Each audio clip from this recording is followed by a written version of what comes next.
விழிகளிலே உன்னை ஏந்தி போகும் தேரடி திரைப்படத்தை பார்த்தோம்.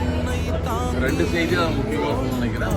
படம் என்ற அளவில் அது தமிழ்நாட்டின் தென் மாவட்டத்தில் வாழ்கிற ஒரு கிராமத்தில் வாழ்கிற மக்களுடைய வாழ்வியலை சொல்றது, அவருடைய உணர்வுகளை பழக்க வழக்கங்களை வெளிப்படுத்தும் ஒரு படம். அப்படி ஒரு பார்த்தோம்.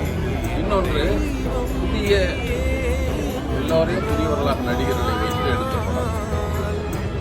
அடுத்ததாக இன்னொன்று உரையாடலில் எந்த இடத்துலையும் ஆங்கிலம் வராமல் பார்த்து விட்டு தமிழில் மட்டுமே பேசி எடுத்த படம். இந்த மூன்று சிறப்புகள் இருக்கு.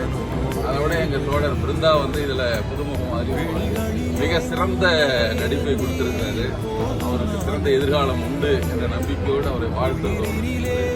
கூடையுடன் பட தயாரிப்பாளர் கூட நடிகராகவும் இருந்து அந்த குடும்பத்தில் இருந்து வந்த ஒரு தோழர். எல்லோரும் சிறந்த எதிர்காலத்தை நோக்கி இருக்கிறவர்களுக்கு திரைப்பட உலகம் நல்ல ஒரு வரவேற்பை கொடுக்க வேண்டும் என்பது எங்கள்